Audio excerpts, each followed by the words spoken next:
bersemangat. Jangan lupa sarapan, beribadah, dan berdoa. Dan tidak lupa membantu orang tua. Baik, jumpa lagi dengan Pak Koji di pembelajaran kali ini, yaitu pembelajaran kedua. Masih dalam tema 1, selamatan makhluk hidup. Masuk subtema 2, hewan sahabatku. Baik, di pembelajaran kedua ini kita akan belajar ada 3 muatan pelajaran, yaitu muatan pelajaran PKN, muatan pelajaran Bahasa Indonesia, dan muatan pelajaran SBDP. Namun sebelum kita mulai, alangkah baiknya kita berdoa terlebih dahulu. Bismillahirrahmanirrahim. Rabbi zidni ilma warzuqni fahma. Rabbi shrah li sadri wa yassir li amri wahlul 'uqdatam min lisani yafqahu qawli. Amin. Mudah-mudahan pembelajaran kali ini dimudahkan Allah Subhanahu wa taala. Baik, anak-anak sekalian, apa yang Pak Koji pakai hari ini? Ya, ini face shield.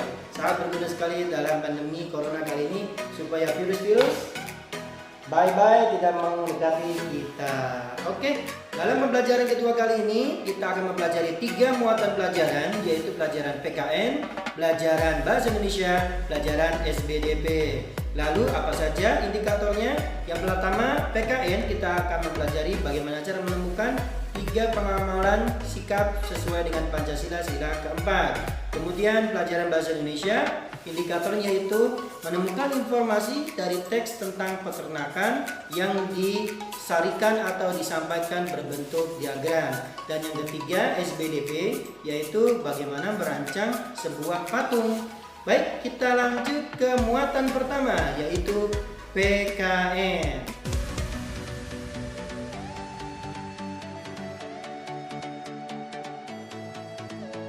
Gambar apa yang kalian amati? Bentuk hewan banyak menginspirasi pembuatan karya seni, termasuk karya seni patung. Seperti pada gambar yang kalian amati di atas. Berbagai macam bahan digunakan untuk membuat patung. Bisa dari kayu, batu, tanah liat, plastisin, gipsum, ataupun semen. Bisakah kalian memperkirakan bahan apa saja pembuat patung pada gambar yang kalian amati tadi? Apakah juga kalian terinspirasi untuk membuat patung berbentuk hewan-hewan? Tahukah kalian, hewan ternak yang menyumbang perekonomian negara Indonesia antara lain adalah ayam, sapi, dan kerbau. Ketiga hewan tersebut dapat menjadi inspirasimu untuk menjadikan karya patung. Mana yang menurutmu lebih baik? Membuat patung bertema hewan dengan jenis dan bahan yang berbeda-beda, atau ditentukan berapa jenis hewan dengan bahan yang sama? Cobalah kalian bermusyawarah dengan adikmu atau temanmu, baik dengan WhatsApp ataupun media sosial lainnya, hingga kalian mendapat kata mufakat atau setuju. Tulislah hasil musyawarah kalian pada kolom berikut ini.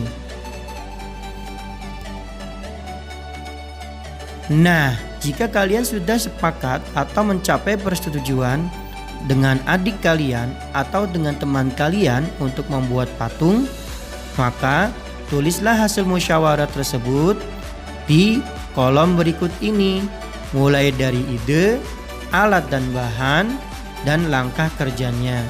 Yuk simak kolom rancangan karya patungmu berikut ini. Nah, saat kalian bermusyawarah dengan adik kalian atau teman kalian dalam menentukan karya patung yang akan dibuat tadi, sebenarnya kalian sudah mengamalkan nilai sila keempat Pancasila loh, yaitu kerakyatan yang dipimpin oleh hikmat kebijaksanaan dalam permusyawaratan perwakilan. Yuk, saatnya kalian cari pengalaman kalian yang sesuai sila keempat Pancasila, baik di rumah ataupun di sekolah. Ayo kita isi kolom berikut ini.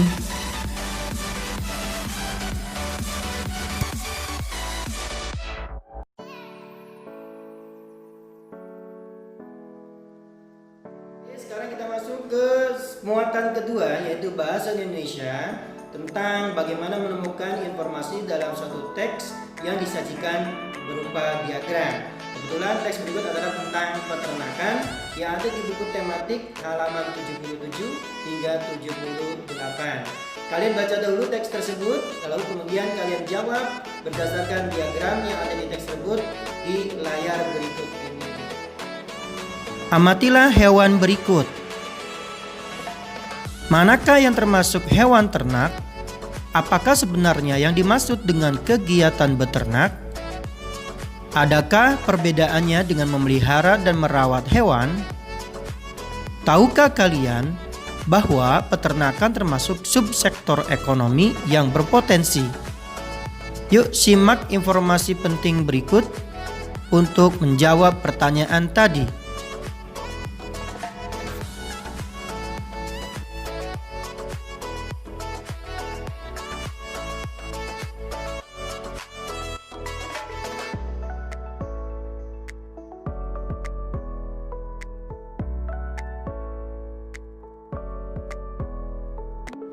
Perhatikan teks informasi yang telah kalian baca yang berisi tentang peternakan nasional tahun 2017.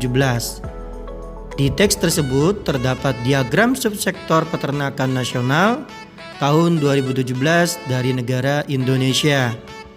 Lalu, berdasarkan diagram tersebut, jawablah pertanyaan berikut ini.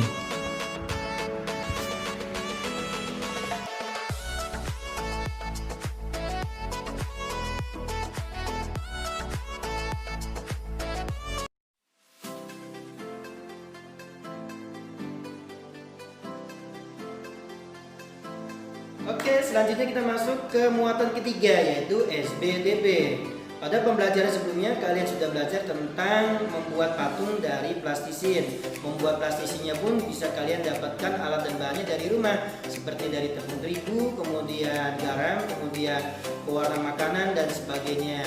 Nah, kali ini SPDP kita akan belajar tentang membuat patung dari tanah liat. Alat dan bahannya apa saja, kemudian juga bagaimana cara membuatnya, tekniknya apa saja, merancangnya bagaimana. Kita lihat pada layar berikut ini supaya lebih jelas. Gambar apa yang kalian amati? Bentuk hewan banyak menginspirasi pembuatan karya seni, termasuk karya seni patung. Seperti pada gambar yang kalian amati di atas. Berbagai macam bahan digunakan untuk membuat patung. Bisa dari kayu, batu, tanah liat, plastisin, gipsum, ataupun semen. Bisakah kalian memperkirakan bahan apa saja pembuat patung pada gambar yang kalian amati tadi?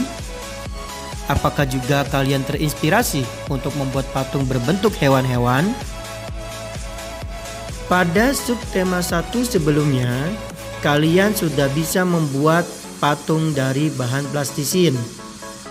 Selain plastisin, kalian juga dapat menggunakan tanah liat untuk membuat patung. Kelebihan tanah liat cukup mudah ditemui di lingkungan sekitar dan juga mudah dibentuk. Berikut beberapa contoh teknik membuat patung hewan dari tanah liat. Kamu bisa menirunya sesuai keinginanmu. Yuk kita lihat alat apa saja, bahan apa saja, serta langkah pembuatannya dari contoh patung kura-kura dari tanah liat.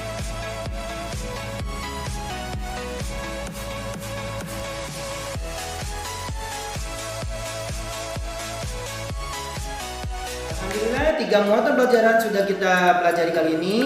Pada pembelajaran kedua, subtema 2, tema 1, ada beberapa tugas untuk kalian. Kalian bisa lihat di layar berikut ini.